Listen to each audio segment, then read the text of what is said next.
à Dieu des demandes, des prières, des supplications et des remerciements pour tous les hommes. Et l'on prie pour le roi et tous ceux qui sont au pouvoir, afin que nous puissions mener à l'abri de toute violence et dans la paix, une vie qui exprime dans tous ses aspects notre piété et qui commande le respect. Voilà ce qui est bien devant Dieu, notre Sauveur, ce qu'il approuve, car il veut que tous les hommes soient sauvés et parviennent à la connaissance de la vérité. Basi kabla ya mambo yote, nataka dua na sala na maombezi na shukrani fanyike kwa ajili ya watu wote, kwa ajili ya wafalme na wote wenye mamlaka, kuishi maisha ya utulivu na amani katika utawa wote na ustahili. Hili ni zuri nalo la kubalika mbele za Mungu Mwokozi wetu, ambaye nataka watu wote waokolewe na kupata kujua yaliyo kweli. Amen. Vous avez suivi, il nous est recommandé par la parole que nous puissions prier, que nous puissions faire beaucoup d'actions de grâce. Et lorsque nous sommes devant des situations difficiles, nous avons des problèmes, nous devons apprendre à nous approcher au Seigneur. Et lorsque nous demeurons dans les prières, le Seigneur est prêt à nous écouter et prêt à nous conduire dans nos marches. Même si nous sommes devant des situations difficiles, nous devons apprendre à nous confier au Seigneur. Raison pour laquelle nous sommes venus aujourd'hui ici, autour de notre Seigneur, afin que nous puissions lui poser tout ce que nous avons comme problème, tous nos désirs, tous nos besoins. C'est ainsi que nous allons prier, recommander la réunion d'aujourd'hui entre les mains du Seigneur, qu'il puisse nous investir dans son Esprit Saint, que ce dernier puisse nous conduire. Nous allons prier.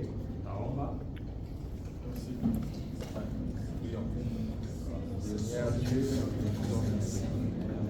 merci de nous avoir permis de vivre autour de toi, Seigneur, pour que nous puissions témoigner glorifier, pour que nous puissions élever ton Saint.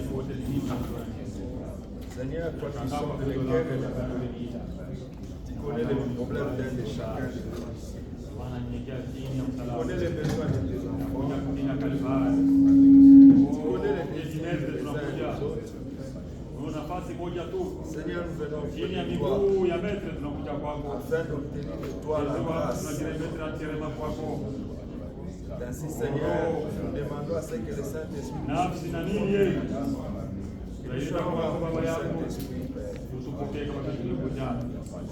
réponds, Seigneur, aux prières de tes enfants. Réponds, Seigneur, à nos supplications.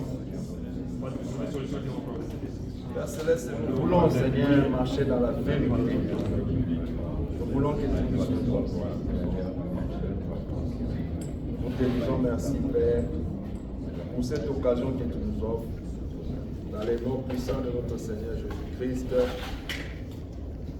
nous t'avons ici prié. Amen. Amen. Nous allons demander au frère Yenaenga de faire une prière pour la gloire de l'Éternel.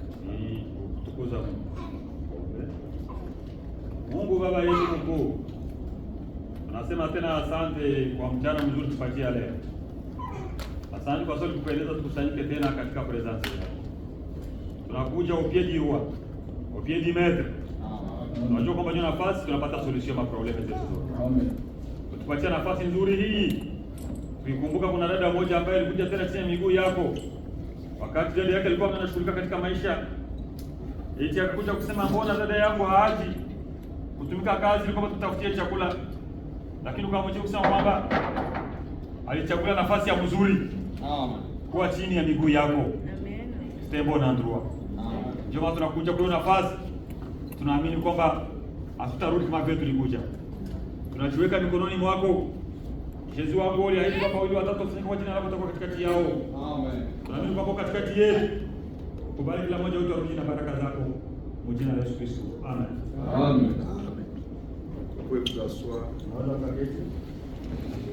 Nous allons encore chanter dans le livre de correction des cantiques 267. Katika collection des cantiques namba 267 267. Par mon âme, Seigneur, et dans ta âme, oui, et pour mon être, vivre pour toi, sois c'est mon maître, oh, dis-le-moi.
Seigneur notre Dieu est la source de vie.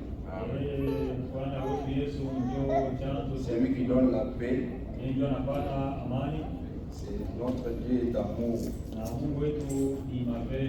C'est comme nous avons dit précédemment, quand nous sommes devant des difficultés, quand nous sommes devant des problèmes, nous devons tourner nos regards vers le Seigneur. Lui qui est mort pour nous, s'est sacrifié pour nous. Raison pour laquelle aujourd'hui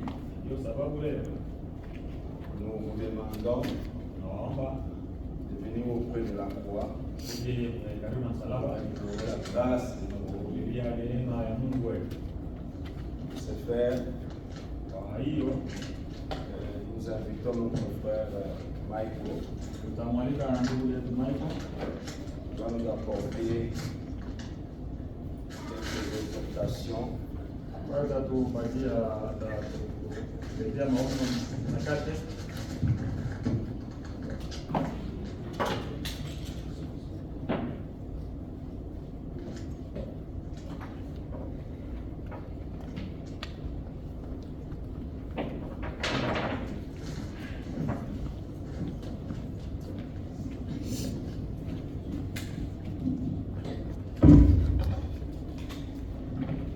Que Dieu vous bénisse. Mungu awabariki.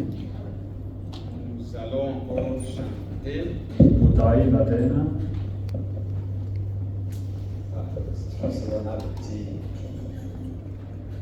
On était déjà habitué au grand, on avait beaucoup d'espace. Tulikuwa zoea nafasi kubwa.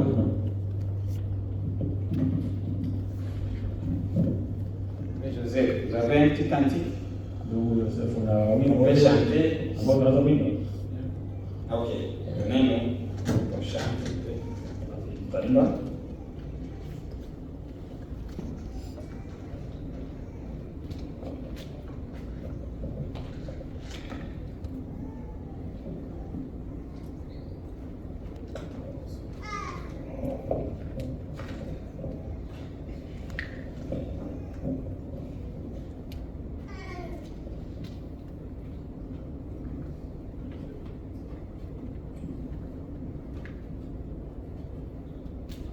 Faire à lui dans 1 Timothée, chapitre 2.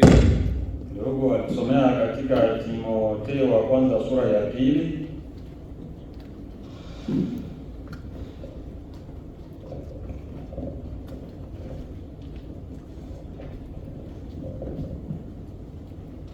Je souhaite à chacun de vous le bienvenu dans la maison de Dieu pour adorer notre Dieu.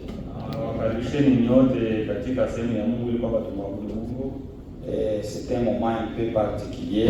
Ni muda ambao ni wa Comme on n'est pas vraiment habitué de nous rassembler chaque samedi. kama vile hatuzoelei kusanyika kila siku ya Jumamosi, Mais Dieu nous a permis que nous soyons ici. lakini Mungu alikubalia tukue hapa. Nous voulons adorer notre Dieu. Tunataka tumwabudu Mungu wetu.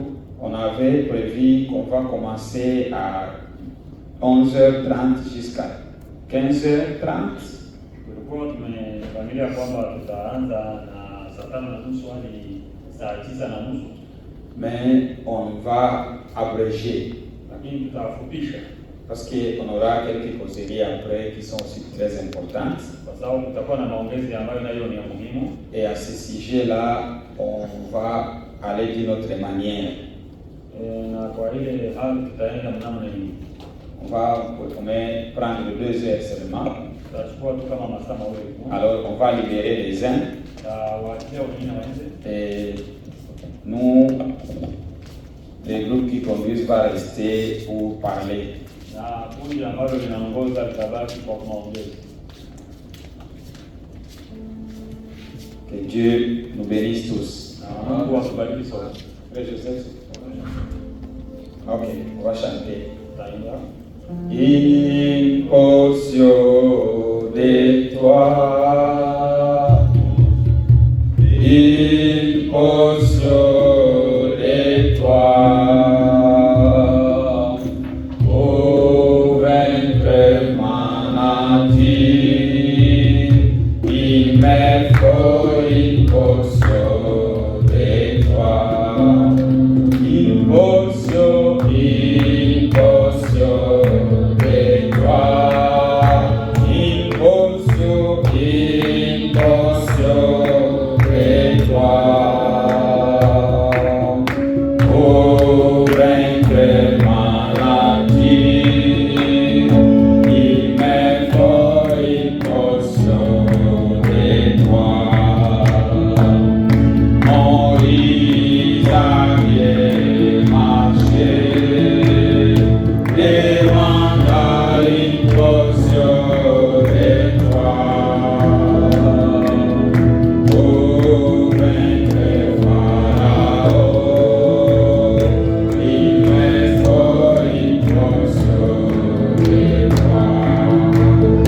kitabu cha nyimbo za Mungu. Hakuna rafiki kama hakuna rafiki I don't know, remember which number.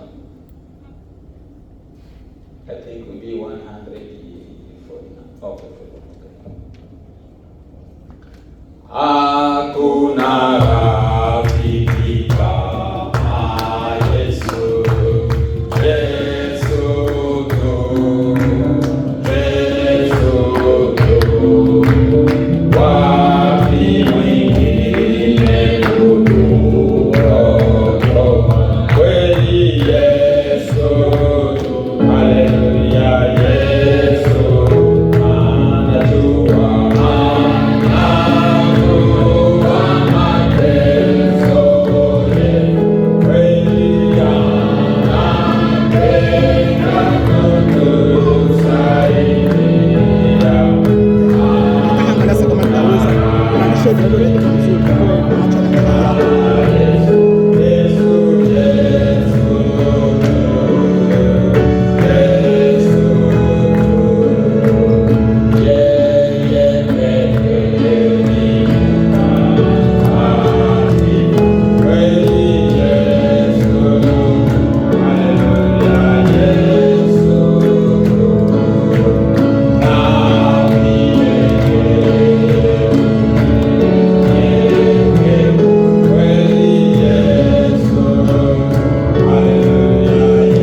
tunaomba que chacun puisse présenter ses requêtes à Dieu. kila mtu amwonyeshe Mungu haja zake.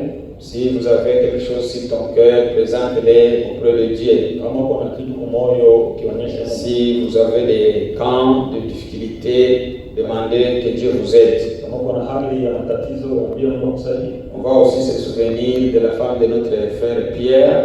Takumbuka vile mke wa ndugu yetu Pierre. Il est malade. Yeye ni mgonjwa. Il ne se sent pas bien. Elle ne se sent pas bien. Sikii mzuri.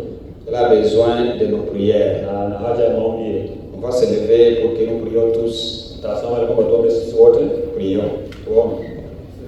Seigneur Jésus-Christ, merci pour cette occasion que tu nous accordes de nous retrouver dans cette salle pour t'adorer, pour te louer, pour te glorifier. Seigneur Jésus-Christ, nous venons auprès de toi pour que tu puisses nous sanctifier, pour que tu puisses nous redresser, pour que tu puisses être encore avec nous, Seigneur. Nous sommes venus avec des requêtes, avec des manquements, en tant que des humains. Seigneur, exauce la prière de mon Père, exauce la prière de ma sœur, écoute-nous, Seigneur Jésus-Christ. Souviens-toi de notre sœur Naomi, la femme de notre frère Pierre, qui est vraiment malade, et elle a besoin de nos prières. Exauce sa prière, Seigneur, écoute sa prière, exauce sa foi, afin que tout ce dont nous avons besoin, Seigneur, nous puissions les trouver. Oh Dieu, accorde-nous ta grâce, accorde-nous, Seigneur Jésus-Christ, les besoins, les demandes de nos cœurs. Oh Seigneur Jésus-Christ, nous nous abandonnons entre tes saintes mains, afin que tu puisses nous bénir, afin que tu puisses nous parler, afin que tu puisses écouter la prière de chacun de nous. Nous sommes ici, il y a des frères malades, il y a des sœurs malades, il y a des difficultés du corps et des difficultés spirituelles, des difficultés financières aussi, Seigneur. On a besoin de ton aide. Viens à notre secours, Seigneur. Secourir ce petit groupe ici. Il y a des sœurs et des frères, il y en a aussi ceux-là qui n'ont pas l'occasion de joindre aujourd'hui. Mais que tout le monde, Seigneur, tu puisses les exaucer. Exauce la prière de mon frère et la prière de ma sœur. Nous nous abandonnons à faire dans les noms puissants du Seigneur et Sauveur Jésus-Christ. Merci Seigneur Jésus-Christ. Tu nous as accordé cette occasion de nous retrouver dans cet auditoire pour venir adorer ton nom. Exauce la prière de mon frère, exauce la prière de ma sœur. Écoute, Seigneur Jésus-Christ, le cri de chaque frère. Écoute, Seigneur, exauce la foi de chacun de nous. Nous sommes venus ici, Seigneur, avec des demandes, avec des requêtes, avec des besoins dans nos cœurs. Exauce chaque frère et chaque sœur. Nous voulons, Seigneur Jésus-Christ, nous adorons un Dieu vivant, un Dieu qui parle, un Dieu qui marche, qui écoute, qui voit au profond, voit la profondeur de nos cœurs. Toi qui connais les secrets de nos cœurs, tu connais les demandes, les besoins de chacun de nous. Exauce-nous, Seigneur Jésus-Christ. Accorde la prière de chacun de nous. Oh Dieu, tu nous as promis dans ta parole que tout ce que nous demanderons en ton nom, en croyant, nous le verrons s'accomplir. Fais que la joie de tes enfants soit parfaite et que la gloire et l'honneur te reviennent. Nous abandonnons tout entre tes saintes mains en se souvenant aussi de notre sœur Naomi, la femme de notre frère Pierre, qui est aussi malade. Elle voudrait être ici, Seigneur, mais à cause de la difficulté du corps, Seigneur, elle n'est pas présente et le frère aussi n'est pas présent. Seigneur Dieu, et touche notre sœur afin qu'elle puisse recouvrer la santé, que tous ces démons qui la dérangent, jour et nuit, au nom de Jésus-Christ, je le chasse, que cela quitte de son corps et que la santé puisse être rétablie dans le corps de notre sœur. Oh Dieu, s'il y en a quelqu'un aussi qui est malade ici, qu'il sorte, qu'il soit guéri et que ton nom soit encore glorifié. Nous nous abandonnons entre tes saintes mains au nom de Jésus-Christ. Amen. Amen. Que Dieu nous bénisse encore. Comme on a dit, on va un peu changer ce qu'on allait faire. On va seulement parler de la parole de Dieu.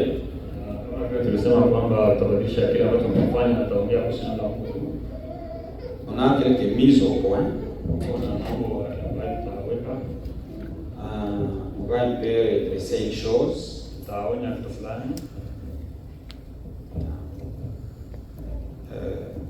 peut se lever pour lire la parole de Dieu.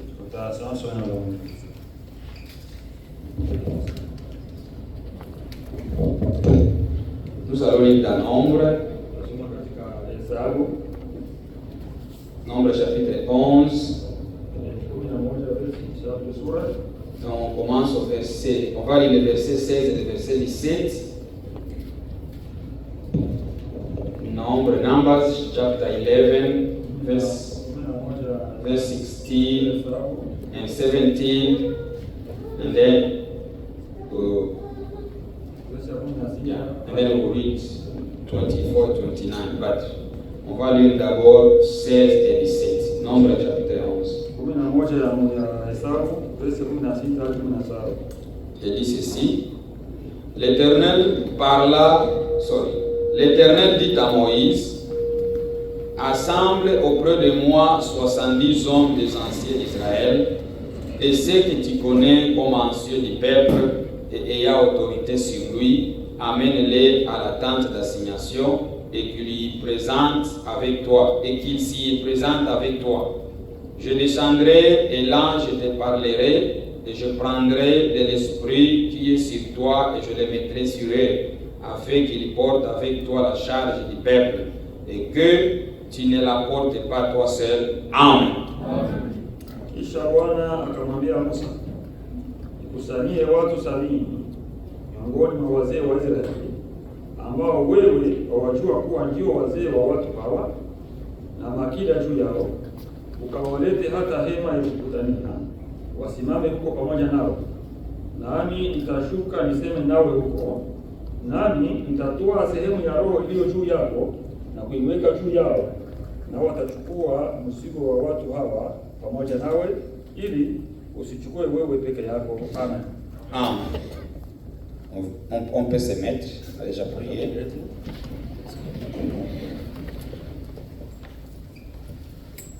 Il y a quelque chose que nous voulons un peu parler.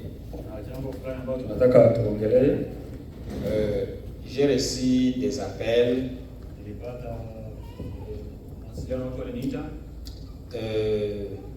Peut-être même parmi nous, il peut y avoir aussi des gens qui ont cette préoccupation.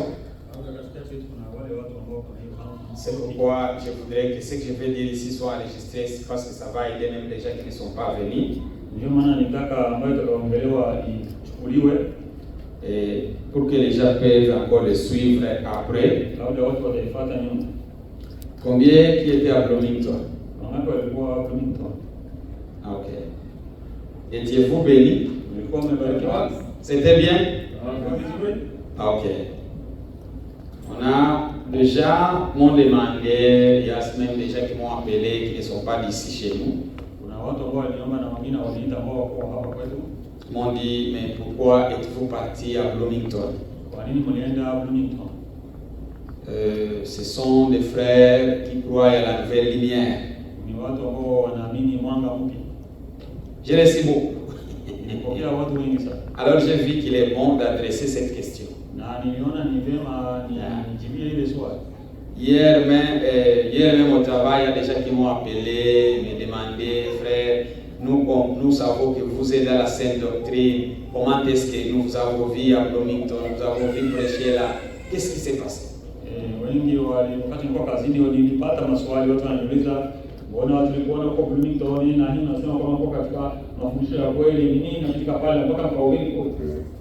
So, peut-être parmi nous aussi, peut-être avoir des gens qui ont de telles préoccupations.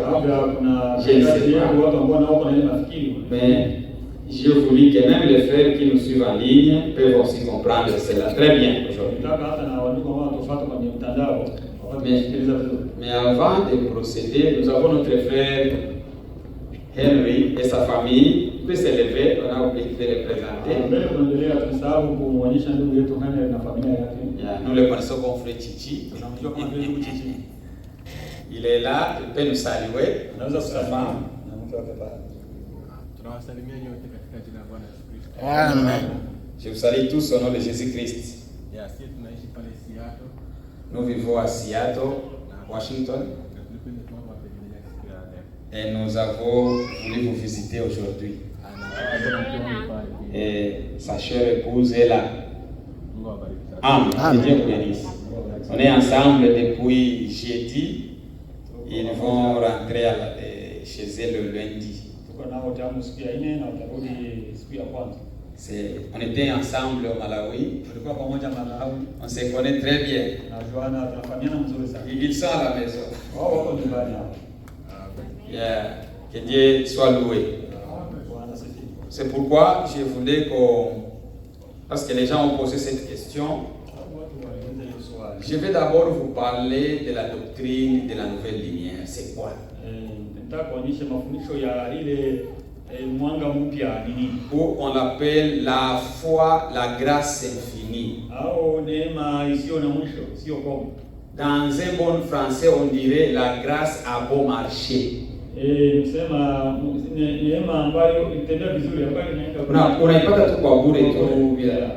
C'est ça ce qu'on appelle la grâce infinie. Alors, les gens m'ont dit, vous avez aussi embrassé cette foi. Même je crois que parmi nous, il y en a déjà qui nous ont embrassé. Yeah. Vous êtes aussi dans la grâce infinie. C'est-à-dire la grâce infinie, c'est quoi? Cet enseignement a commencé au Congo. Et il disait que parce que tu es sauvé, laissez-moi d'abord vous lire une écriture qui cause beaucoup de problèmes. Lisons Éphésiens chapitre 2. Éphésiens chapitre 2. On va lire les versets 7 à 10. Éphésiens chapitre 2.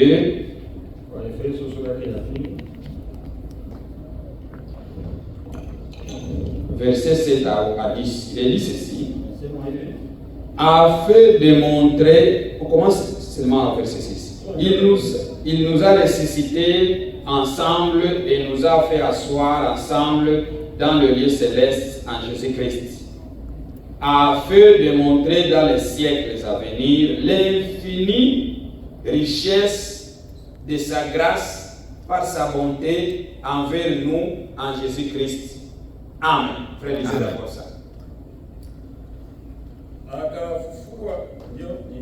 Verset 6, yes. Akatufufua pamoja naye, akatuketisha pamoja naye katika ulimwengu wa roho, katika Kristo Yesu, ili katika zamani zinazokuja audhihirishe wingi wa neema yake kupitao kiasi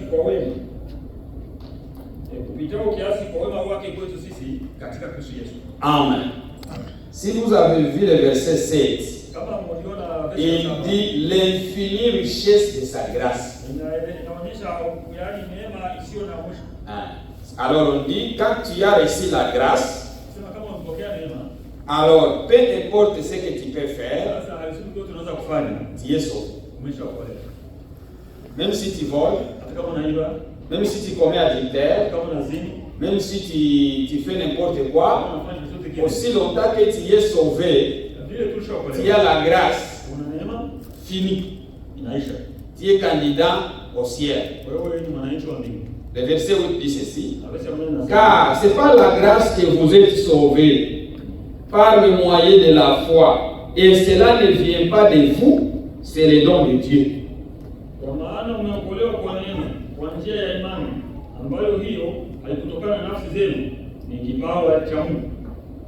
Ce n'est point par les œuvres afin que personne ne se glorifie. Car nous sommes son ouvrage, ayant été créés en Jésus-Christ pour de bonnes œuvres que Dieu a préparées d'avance afin que nous les pratiquions. Amen. Tutende matendo mema ambayo tokea awali Mungu aliyatengeneza ili tuenende nayo. Amen. Amen. Alors, ceux qui disent que avec la grâce infinie, moi je ne connais pas ce genre-là. Cette grâce que nous avons, tu n'as plus rien à faire. Tout ce que Dieu a voulu, tu es déjà sauvé, c'est tout.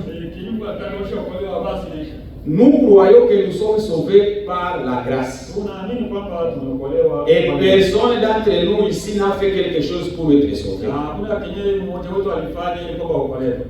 La grâce qui nous a sauvés, c'est parce que nous avons crié. Si neema iliyotuokoa kwa sababu tuliamini. Nous ne sommes pas sauvés parce que nous avons vécu une bonne vie. Oh, parce que nous avons aidé les frères. Parce que nous marchons très bien. Non. C'est Dieu qui a voulu nous sauver. Et pour nous sauver, il y a eu des raisons. C'est pourquoi le verset 10 dit, car nous sommes son ouvrage, ayant été créé en Jésus-Christ pour de bonnes œuvres. C'est-à-dire, si nous avons été sauvés, nous sommes sauvés pour pratiquer de bonnes œuvres. Ce n'est pas pour vivre dans le péché. Alors, les gens disent que non, il y a des gens qui prêchent que non, la grâce est infinie, mon frère. Si tu es sauvé, c'est fini pour toi. Tu peux tout faire, tu es sauvé. Oui, nous sommes sauvés par la grâce. Mais cette même grâce-là, elle nous enseigne à renoncer au mal. Paul a dit, dans Romains chapitre 2, lisons le verset 14. Romains chapitre 2. Nous soutenons la sainte doctrine. Et nous voulons vous demander, qu'est-ce que la sainte doctrine? Parce que les gens disent, nous sommes dans la bonne doctrine. C'est quoi? Verset 14 dit ceci. Chapitre 2 de Romains, verset 14.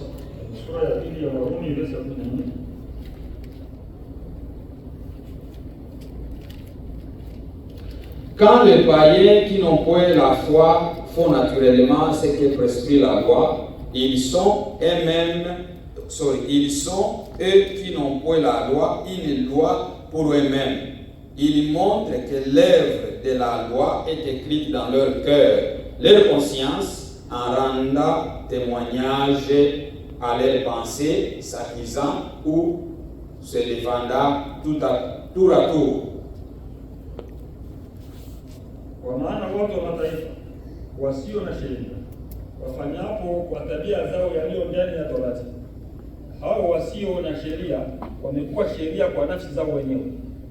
Hao walionyesha kazi ya Torati iliyoandikwa mioyoni mwao, dhamiri yao ikiwashuhudia na mawazo yao yenyewe kwa yenyewe yakiwashtaki au kuwatetea. Amen. Amen. Disons encore pour faire une petite idée. Romains chapitre 6, verset 1. Romains chapitre 6, verset 1er. Que dirons-nous donc? Demeurons-nous dans les péchés afin que la grâce abonde?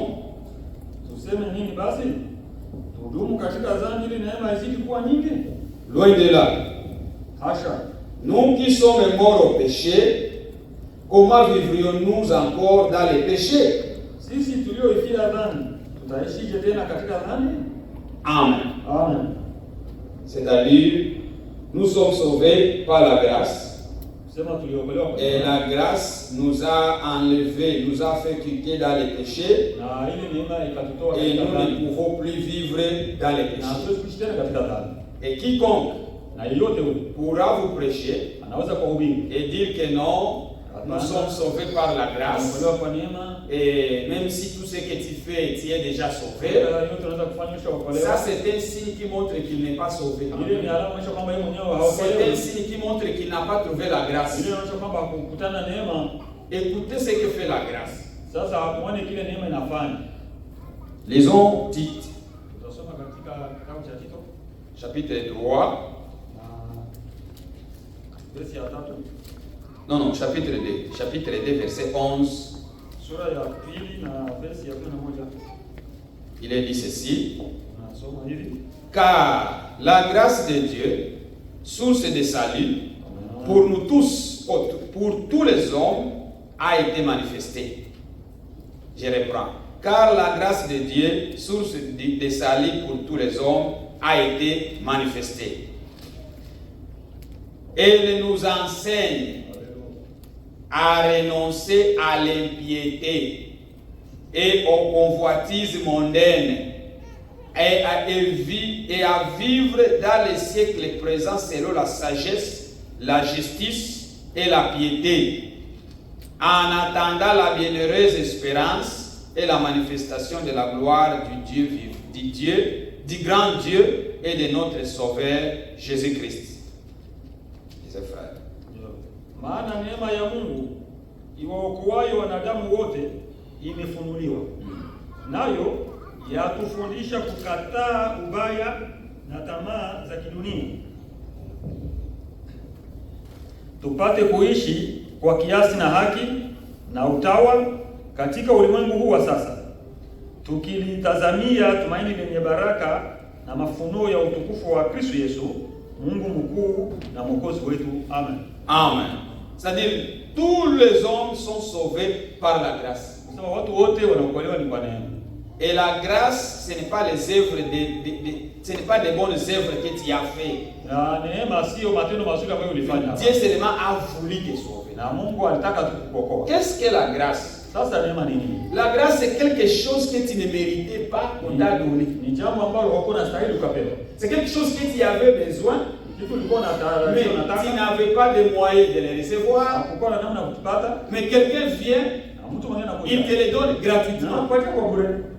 Ça, c'est ça la grâce. Tu étais en prison, tu as volé, et alors on t'a appréhendé. Quand on a pris, on t'a mis en prison, on te demande, donnez-moi l'argent. Retourne ce que tu as volé. Tu n'as plus ça. On te met en prison. Un monsieur que tu ne connais pas, de bon cœur, il vient auprès de toi, il vient à la prison et dit, moi je vais payer le prix de cet homme-là qui a volé. Et s'il y a quelque chose que vous avez, vous le réclamez, demandez-le, moi je vais payer. Le monsieur l'a payé tout et il tenait dehors. Ça c'est la grâce. Parce que tu ne méritais pas ça. C'est ça, c'est que nous sommes sauvés, on ne méritait pas, on était des pécheurs. Jésus, par sa grâce, par son amour, il est venu nous sauver. Personne n'a travaillé. Cela n'est pas, il faut que j'ai pris. Pour être sauvé, il ne s'agit pas de prier. Il ne faut pas gêner. C'est Dieu seulement qui a voulu que tu sois sauvé. Alors quand tu reçois cette grâce-là, alors la grâce va commencer à t'enseigner. Elle va commencer à t'enseigner comment vivre. Renoncer à l'impiété. Tu ne peux pas être dans la grâce et voler. Tu ne peux pas être dans la grâce et commettre l'adultère. Ceux qui ont commencé cet enseignement, ils disaient, parce que moi je ne l'ai jamais entendu. Mais je connais seulement que cet enseignement-là existe. Ces gens disaient que même si l'enlèvement arrive aujourd'hui et qu'il me trouve en train de commettre l'adultère, moi je vais partir et la femme là reste. Ça c'est une folie. Cela n'existe pas. Tu ne seras jamais enlevé. Parce que nous devons être saints. Nous sommes un peuple saint. Alors, s'il y a quelqu'un qui prêche ça, nous ici, on ne croit pas ça. Nous croyons à une vie de sanctification. On n'est pas encore arrivé à la question parce qu'on nous a posé la question. On croit que le frère qui était à la conversion, tout le monde a vu, on les connaît. Ce sont des gens qui ont commencé. Je vais vous expliquer. Nous ne voulons pas que les gens puissent avoir des mauvaises conceptions. Et il y a aussi, si moi j'ai un problème avec Frère Aimé, Frère Aimé prédicateur, nous ne nous attendons pas. Alors nous voulons influencer tout le monde, l'église en général, d'être en conflit avec tout le monde. Il y a une église ici aux États-Unis. Ils prêchent la même chose, mais ils ne se salient pas. Mais parfois je me demande, comment est-ce qu'ils prêchent l'amour? Vous voyez de telles choses?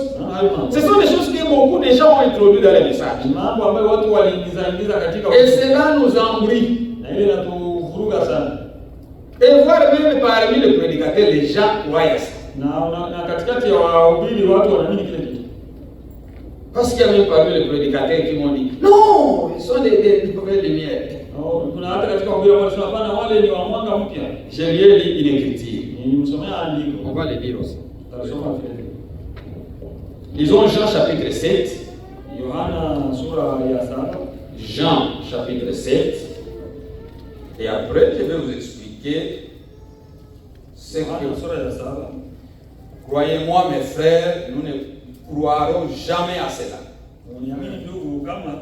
Et si nous amenons quelqu'un ici nous prêcher, il commence à dire que tous, il commence à nous amener, là on va l'arrêter immédiatement. Il ne peut pas terminer la prédication. Nous ne croyons pas à la nouvelle lumière, non. Où la grâce a bon marché, tu peux les recevoir gratuitement. Lisons Jean chapitre 7, verset 40. Commençons au verset 45 jusqu'à 52. Une longue lecture. Il est dit ceci. Ainsi les huissiers retournèrent vers les principaux sacrificateurs et les pharisiens. Et ceux-ci leur dirent, pourquoi ne l'avez-vous pas amené? Basi wale watumishi wakawaendea wakuu wa makuhani na Mafarisayo, nao wakawaambia, mbona hamkumleta? Les huissiers répondirent, jamais homme n'a parlé comme cet homme. Wale watumishi wakajibu, hajanena kama mtu yeyote kama huyu anavyonena. Frère, sur la terre, personne n'a jamais parlé comme Jésus. Ils ont témoigné. Quand tu vas écouter Jésus parler, tu diras qu'il n'y a personne d'autre qui a parlé comme ça. C'est pourquoi nous voulons que Jésus parle ici chez nous. Quand Jésus parle, tout le monde dira personne d'autre ne parle comme cet homme. Rassurez-vous mes frères, nous sommes dans la bonne foi. Je vais vous rassurer, nous sommes dans la bonne foi. Si vous pouvez demander à Frère Omba, Frère de Kentucky, on a eu beaucoup de secousses qui est venu de Branham, des tonnerres. Nous, on ne croira jamais à ça. Et ça n'aura même pas de place. Il n'y a pas une place pour de tels enseignements. 47. Les pharisiens leur répliquèrent, est-ce que vous aussi, vous avez été séduits? Quand tu écoutes Jésus parler, tu peux être séduit. Parce qu'il y a d'autres personnes qui parlent comme lui. 48. Y a-t-il quelqu'un des chefs ou des pharisiens qui a crié en lui? Mais cette foule qui ne connaît pas la loi, ce sont des maudits. Il faut éviter, frère, de maudire les gens. Même si vous ne croyez pas ce que les gens disent, il ne faut pas utiliser des paroles de malédiction. Il faut éviter. Il faut éviter ça. Vous voyez ces pharisiens, ils sont maudits. Ils sont en train de maudire ceux qui sont bénis. Ce sont eux qui ont été maudits. Il y a des gens qui disent, non, ces gens non. Écoutez. 45, 50. Nicodème, c'est là où réside notre réponse que j'ai dit au frère.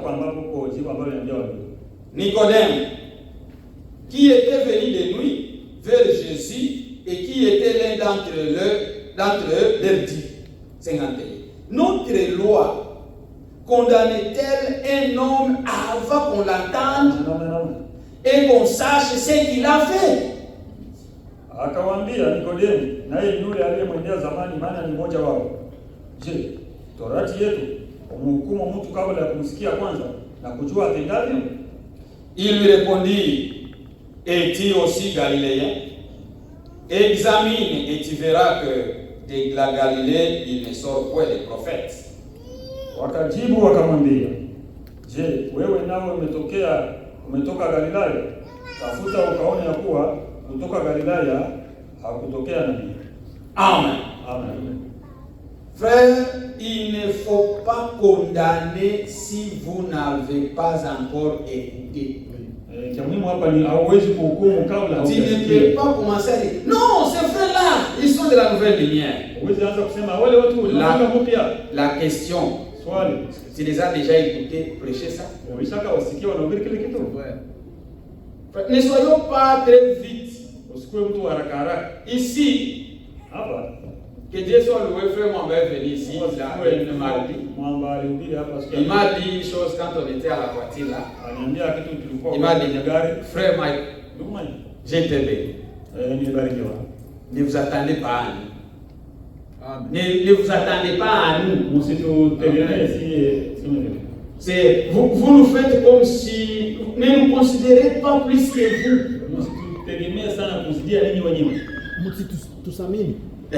Ne comptez pas que c'est nous qui avons quelque chose de plus que vous. Je vois que ce que vous avez là, c'est la vérité. Prêchez seulement la vérité. Nous ne sommes pas ici, même si vous êtes sortis d'une assemblée. Ici, nous ne sommes pas une succursale d'une assemblée quelque part. Nous ne sommes pas contrôlés par aucune assemblée dans le monde. Oh, il y a l'assemblée soit de Lubumbashi, oh, de Kinshasa. Non. Personne n'a le droit de venir nous dire quoi faire ici. Non, non. Et nous qui suivons en ligne, frère, nous suivons beaucoup de choses. Mais un vrai chrétien, il est vrai brebis. Un endroit, écoute ce que son pasteur lui parle. Mais quand quelqu'un a déjà beaucoup de pasteurs, il est égaré. Si vous voulez avoir beaucoup de conducteurs, vous serez égaré. Parce que celui-ci va te dire ça, celui-ci aussi va te dire ça. Alors, tu seras embrouillé. Tu peux écouter beaucoup de choses, mais il faut toujours croire à ce que vous croyez. Quand vous venez ici, vous croyez que c'est que vous prêchez la vérité. Alors, toute question, il faut les amener ici.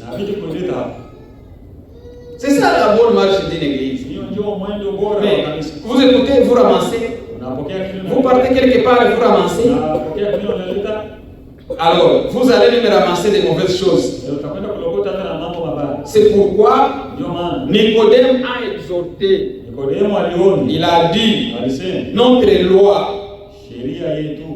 condamne-t-elle un homme avant de l'entendre et qu'on sache ce qu'il a fait?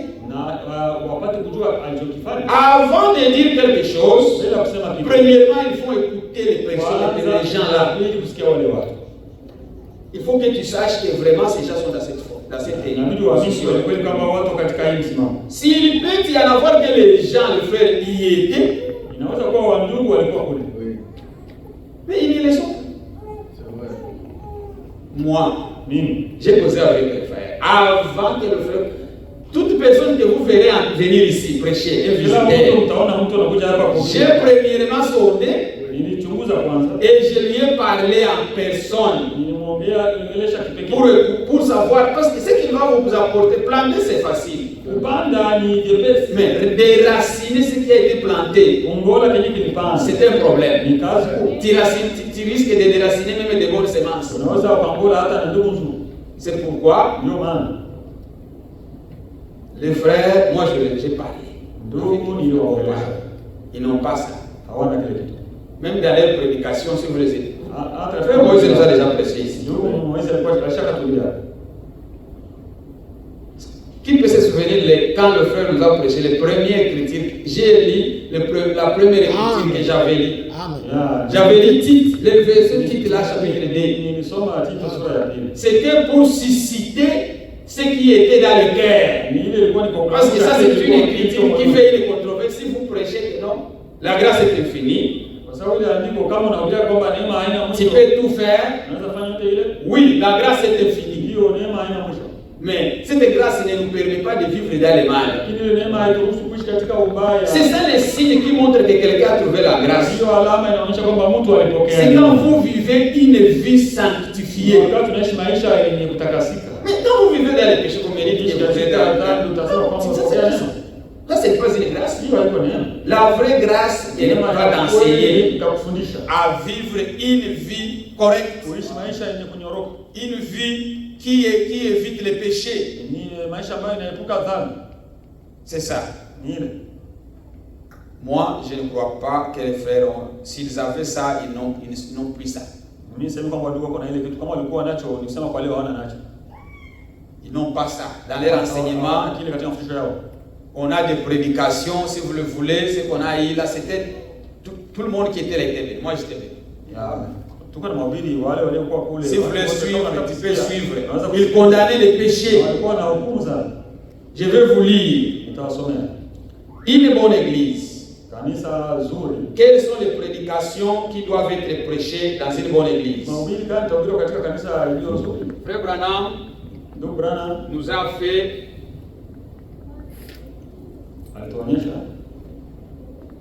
il est dit ceci: les saintes identifications précises de la véritable église.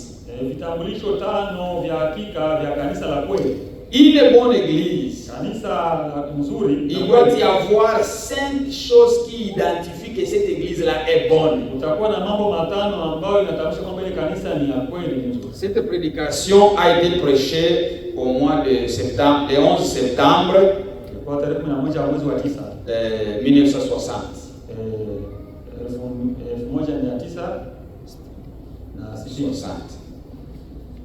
La vraie église, il y a 5 choses qui doivent être prêchées dans la prédication. Si vous êtes dans cette église-là, il faut écouter. Si ces choses-là n'est pas dans la prédication, cette église-là n'est pas correcte. La première, on va le lire au paragraphe 86. On va lire ensemble. Le premier message qui me vient à l'esprit, que cette église, ce corps mystique, enseignera, ce sera la repentance. Dans l'église, là où il y a la saine doctrine, on va prêcher la repentance. C'est que quelqu'un se répand de ses mal.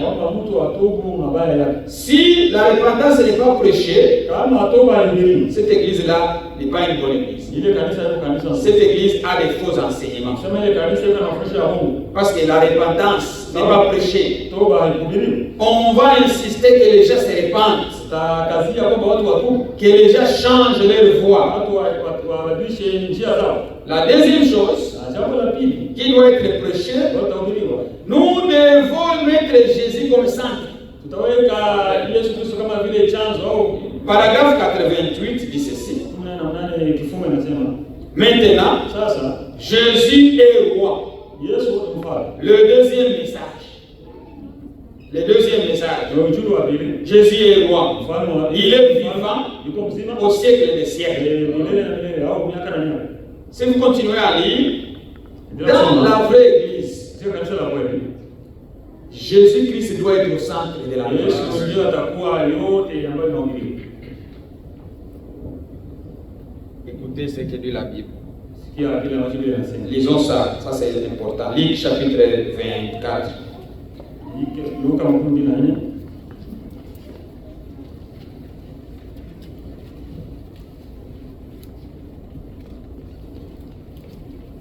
On commence au verset 46.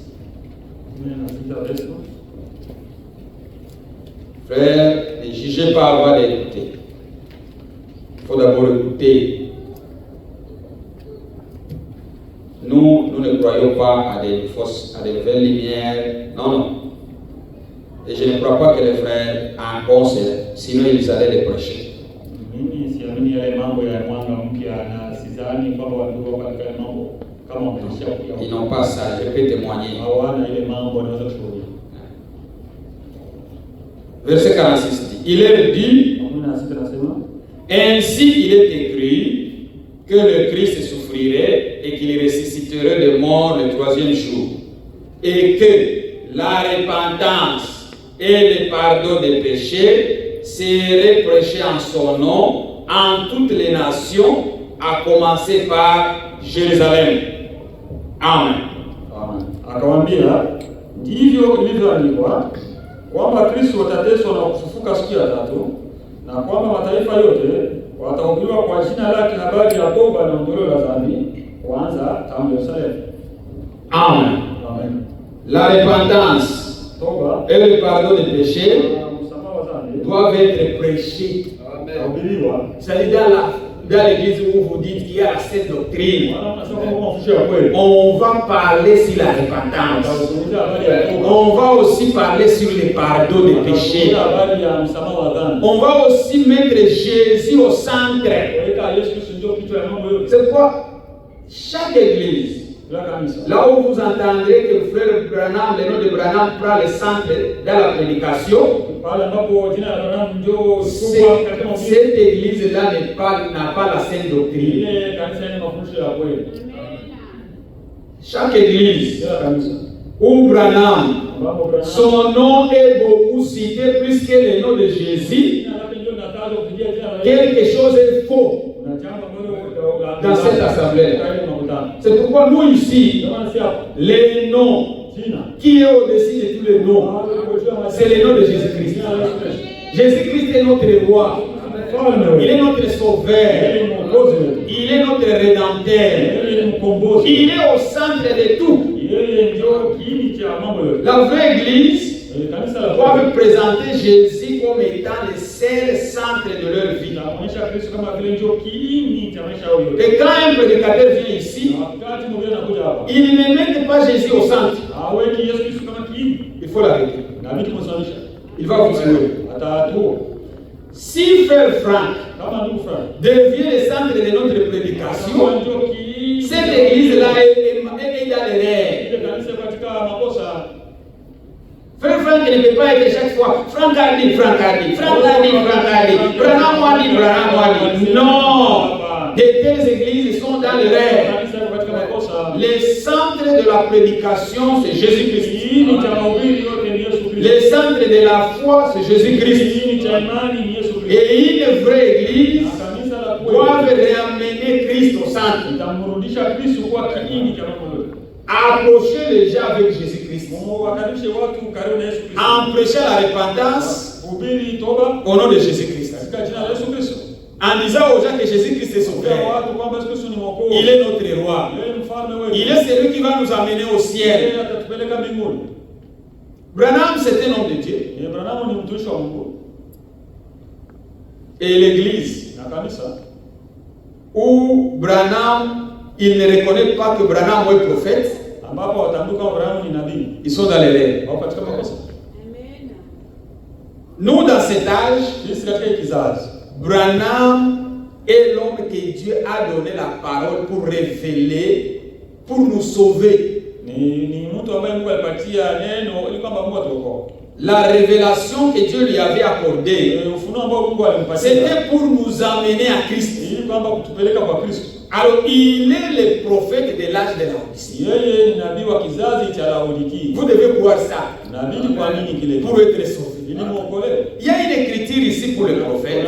Je le lis souvent, lisons ça encore. C'est dans la deuxième chronique.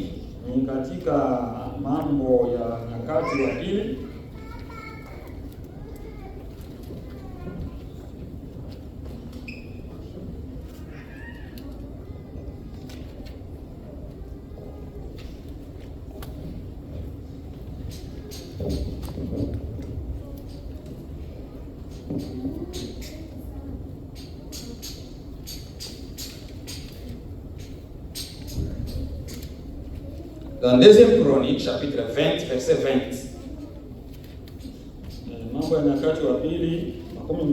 Frère Branham est notre prophète. Il faut croire ça. Si vous ne croyez pas ça, vous êtes en erreur. Nous le croyons. Tout ce que nous prêchons ici, nous puisons de ce que Dieu lui a révélé. Si moi je vous amène mes propres prédications qui ne cadrent pas avec la révélation que Dieu avait donnée à son prophète, je suis en erreur. Venez m'exhorter. Mais ne me dites pas, frère, vous ne lisez pas les brochures. Pour prêcher le baptême, je n'ai pas besoin d'ouvrir les brochures. Il faut que je vous dise, le prophète a dit qu'il faut être baptisé au nom de Jésus-Christ. C'est-à-dire que je n'ai pas reçu la révélation. Si j'ai reçu la révélation, je connais comment est-ce qu'il a prêché le baptême. Ce n'est pas tous ceux qui citent Branham a dit que ce sont qui prêchent le message. Non. Lisons le verset 20. Lisons le verset 20. Chronique, deuxième chronique, chapitre 20, verset 20. Le lendemain, ils se mirent en marche de grand matin pour le désert de Tekoa. À leur départ, Josaphat se présenta et dit, écoutez-moi. Je vous dis aussi, écoutez-moi. Judas et habitants de Jérusalem, confiez-vous en l'Éternel, votre Dieu, et vous serez affermis. L'affermissement, c'est quand on se confie en Dieu. Confiez-vous à ces prophètes et vous réussirez. Amen. Amen. Lisons encore quelque chose en rapport avec cela.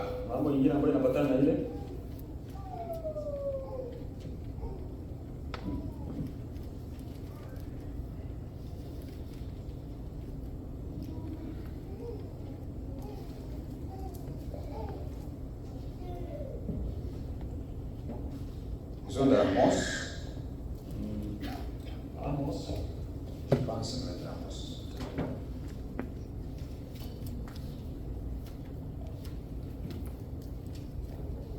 Non, Osée. Yeah. Osée chapitre 12. Osée chapitre 12, verset 13. Osée chapitre 12, verset 13. Il dit ceci. Osée 12, 13. Jusqu'au verset 14. Lisons seulement le verset 14.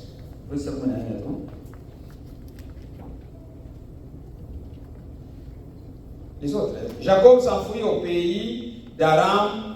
Israël servit pour une femme, et pour une femme, il garda les troupeaux. Verset 14. Verset 12, oh, c'est 12 chez vous? Ok, ici c'est 14.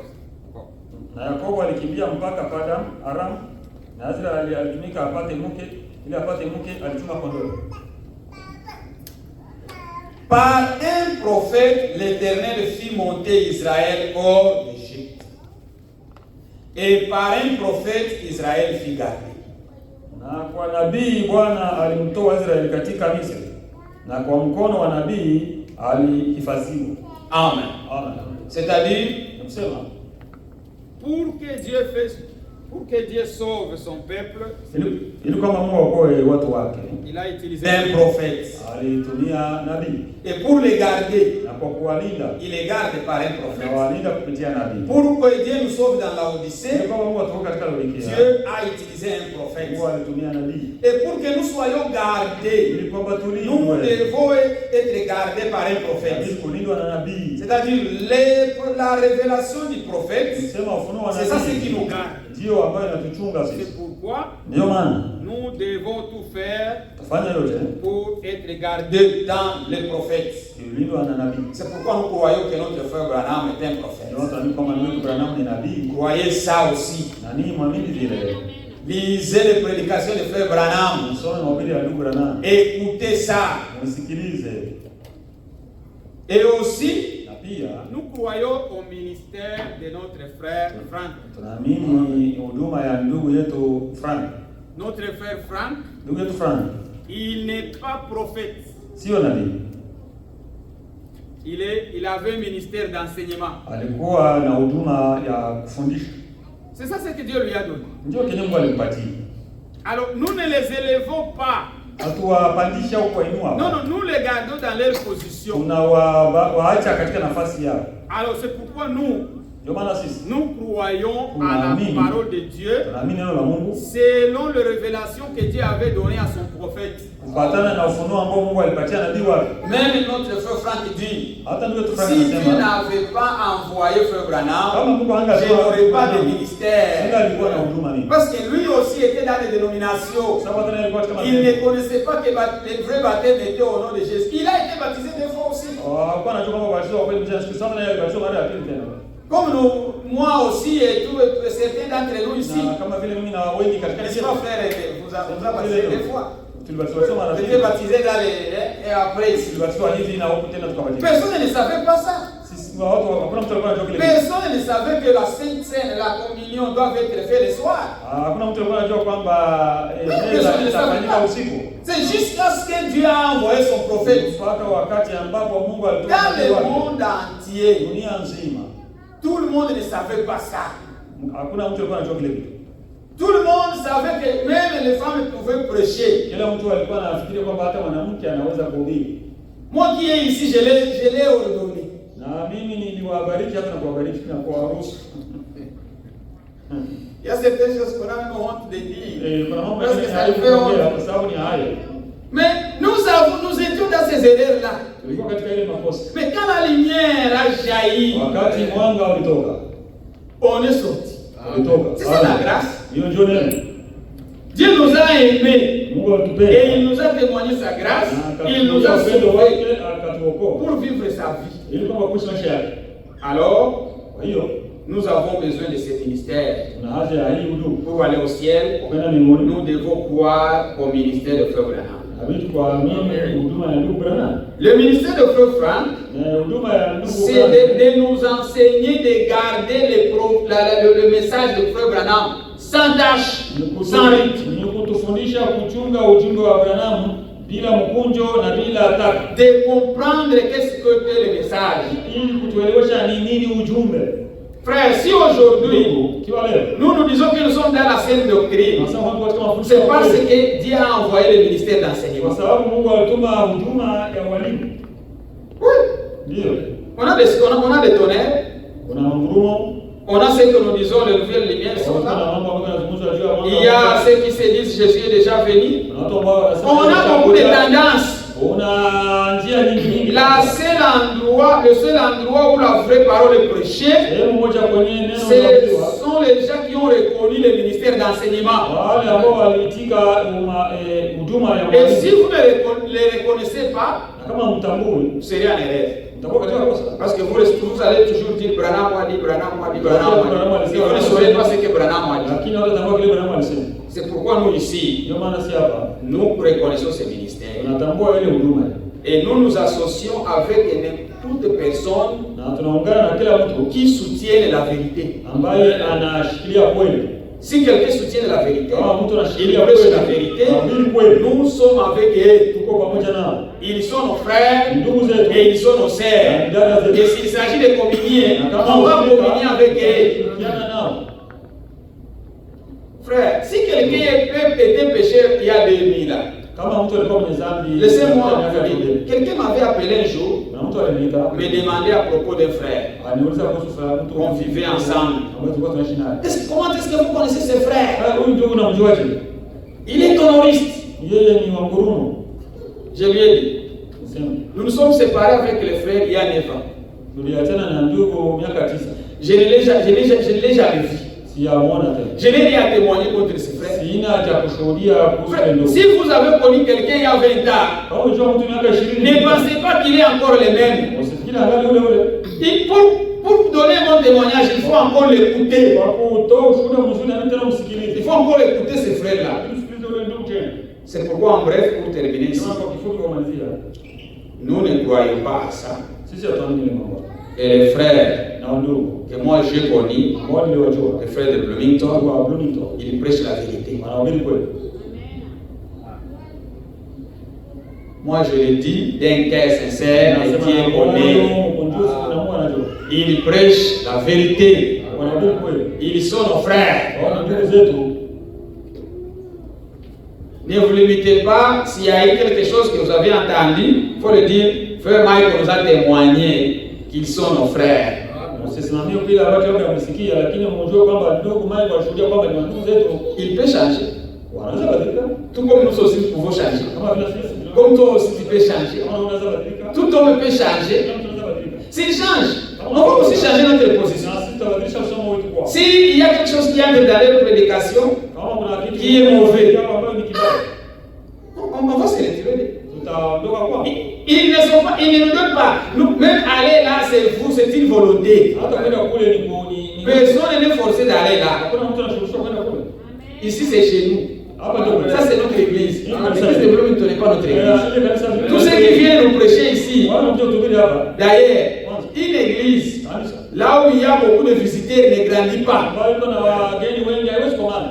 Je sais moi vous aider. Acha niwasaidie. Vous qui avez besoin, il y a des visiteurs, les visiteurs sont bien. Wageni vizuri. Un jour, frère Yengaïga nous a dit, la parole des visiteurs, c'est comme la parole des... Il a dit une écriture, je l'ai trouvé, ce sont des bonnes paroles. Maneno matamu. Sont très bonnes. Mais qu'est-ce qu'il parle? Frère Mwanga dit ici, c'était un enseignant. Qu'est-ce qu'il a dit? Anasema nini? Si chaque fois nous avons des défilés de visiteurs, nous n'allons pas grandir. Les visiteurs ne font pas grandir une assemblée. L'église où il y a des défilés de visiteurs, cette église de grandir, ils peuvent avoir des sensations, ils sont bien, ils écoutent, mais ils n'ont pas assez d'enseignement. Il faut que vous compreniez ça. Mais si on commence à faire des défilés, l'un vient, quelqu'un de Koya, on a assez de prédicateurs. Nous ici, nous ne prêcherons pas. Nous, on a un jour. Alors si on commence les défilés, celui-ci vient nous prêcher les saluts. On est déjà sauvé. Et l'autre vient nous prêcher les péchés. Il part. Vous ne connaîtrez pas d'autres sujets. Alors vous serez là dans le message, mais sans connaissance. Et pourtant, dans la stature d'un homme parfait, il y a la connaissance. Et la connaissance vient par les enseignements. Et un visiteur n'enseigne pas. Je ne peux pas aller prêcher quelque part, commencer sur les 70 semaines de Daniel. Est-ce que je vais terminer ça? On a reçu quelqu'un ici qui a dit qu'il voulait amener. Quand on est visiteur, on apporte des évangiles. Tu vas donner seulement l'évangile. Tu vas nous parler sur ce qu'on fait moi quand il était ici, tout le frère qui passait ici. Ils ont touché ici, ils ont touché là, ils ont touché là, ils ont touché là. C'est comme ça. Et parfois ils embrouillent. Si vous n'êtes pas bien affermi, vous n'avez pas une base, vous serez perdu. Vous allez me dire qu'est-ce qu'il a dit? Parce que vous vous n'avez pas encore beaucoup entendu. Une bonne église, pour la marche, ils doivent toujours écouter ses prédicateurs. Et quand nous venons ici, on connaît que les gens sont sauvés. Il faut apporter des prédications qui vont les aider aussi à grandir, à apporter une connaissance. C'est pourquoi, en bref, nous sommes dans la Sainte Doctrine. Qu'est-ce que la Sainte Doctrine? Ce sont des gens qui prêchent la vérité selon la révélation que Dieu nous a donnée dans cet âge. Et quelle est la révélation que Dieu nous a donnée dans cet âge? Les messages de Frère Branham, c'est le retour aux Écritures. C'est ça le message. Le message, c'est revenir à la Bible. Parce que Dieu lui a dit, comme Jean a été envoyé pour préparer ma première venue, je t'envoie avec un message qui va préparer ma seconde venue. Et on lui avait posé la question, qu'est-ce que la foi apostolique? C'est la foi de la Bible. C'est-à-dire ramener toutes choses à la Bible. Et prêcher ça correctement. Comme Paul avait dit à Timothée. Lisons Timothée.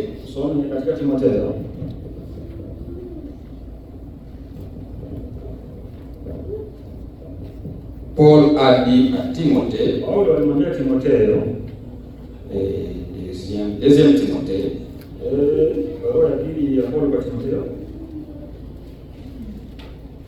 chapitre 2,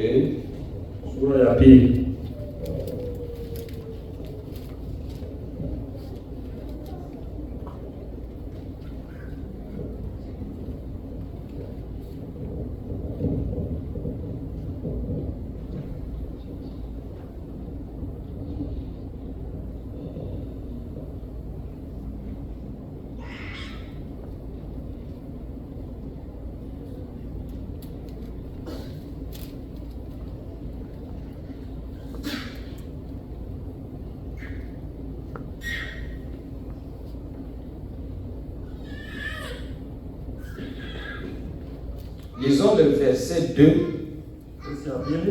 Lisons le verset 1, verset 2 et on saute, on lit aussi les versets